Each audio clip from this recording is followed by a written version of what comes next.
SIR এর নাম বাদ 64 লক্ষ। হ্যাঁ, যুক্তিগ্রাহ্য তথ্য বিভ্রাটে বাদ গেল 6,61,000 এবং অযোগ্য চিহ্নিত হলো কত, কিভাবে তারা আবারও নাম বাদ যাওয়ার পরেও নাম তোলার সুযোগ পাবেন, কি কি ভাবে পেতে পারেন সেই সুযোগ, এখনো পর্যন্ত আরো ডিটেল কি কি আপডেট পাওয়া যাচ্ছে সোমরাজের কাছ থেকে জানতে পারবো। সোমরাজ, লক্ষ লক্ষ নাম ইতিমধ্যেই বাদ গেছে, কিন্তু যাদের নাম বাদ গেল কিভাবে তারা আবারও নাম তোলার সুযোগ পাবেন, এখনো পর্যন্ত কি কি জানানো হচ্ছে?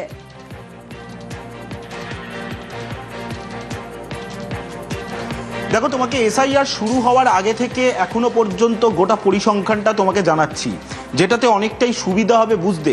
যেটা তোমাকে জানাবো, এসআইআর যখন রাজ্যে শুরু হলো তার আগে পর্যন্ত, অর্থাৎ যখন ইলেকটোরাল রোল ফ্রিজ করা হলো, সেই সময় রাজ্যে ভোটার ছিল 7,66,00,000-এরও বেশি।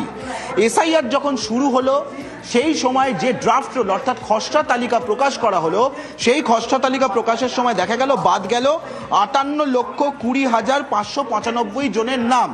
এই 58,20,595 জনের যে নাম বাদ গেল খসড়া তালিকায়, সেখানে ডেথ ভোটার ছিল, শিফটেড ভোটার ছিল, ভুয়ো ভোটার ছিল।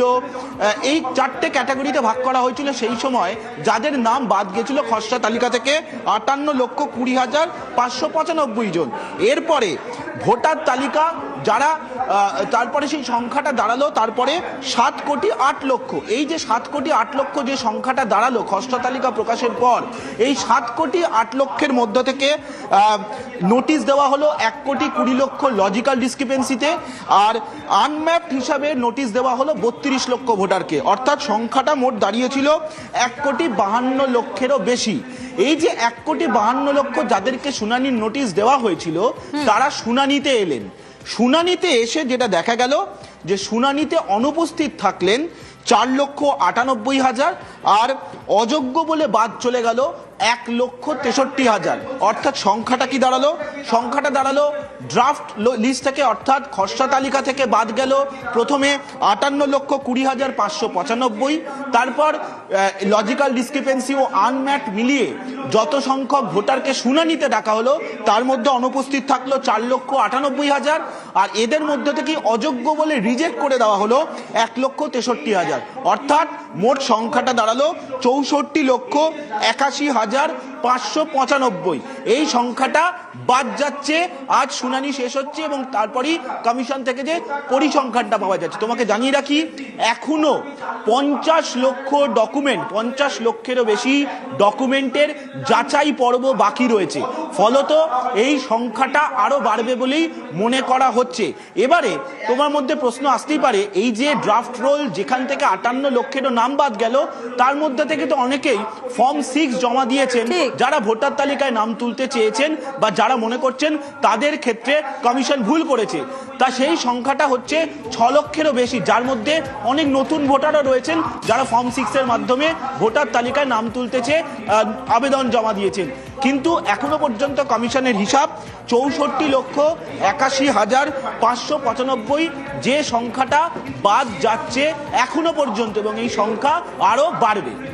বেশ সোমরাজ, অবশ্যই নজর থাকবে আমাদের। অর্থাৎ যোগ্য ভোটারদের নাম বাদে আবারও নাম তোলার সুযোগ থাকছে, তারা ফর্ম 6 জমা করে আবারও নাম তোলার সুযোগ পাবেন। বেশ, যার নাম খসড়া তালিকা মধ্যে ছিল আর সাপোজ ফাইনাল লিস্ট মধ্যে নেই, প্রত্যেক নাম বাদ হবে, একটা অর্ডার পাবেন।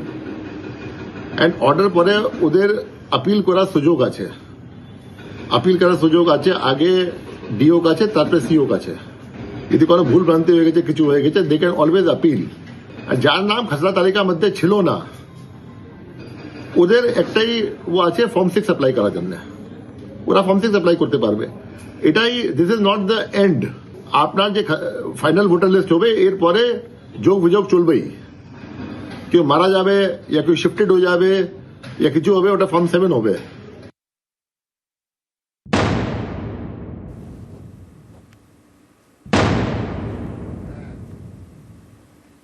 ভোটের আগে মমতা বন্দ্যোপাধ্যায়ের মাস্টার স্ট্রোক, বাংলার যুব সাথী ভোট বাক্সে প্রভাব ফেলতে পারে বুঝেই কি পাল্টা কৌশল বিজেপির?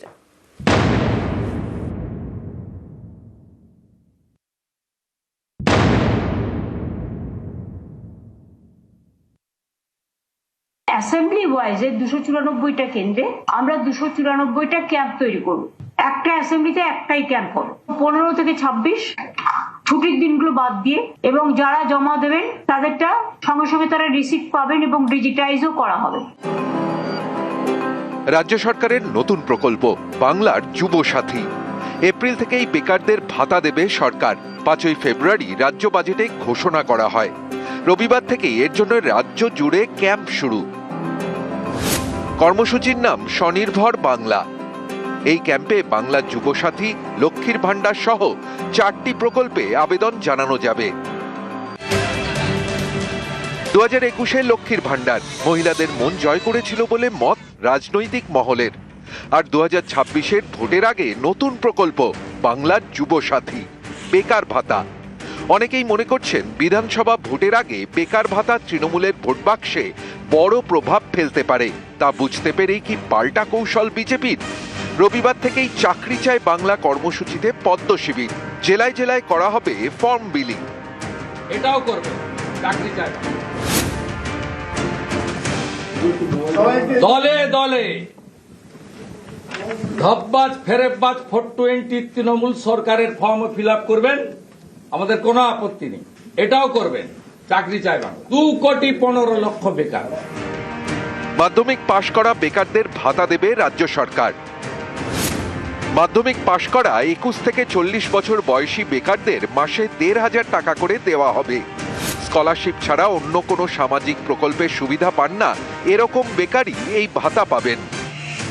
পর্যবেক্ষকদের একাংশের মতে এটা সামাজিকভাবে যেমন গুরুত্বপূর্ণ তেমনি রাজনৈতিকভাবেও।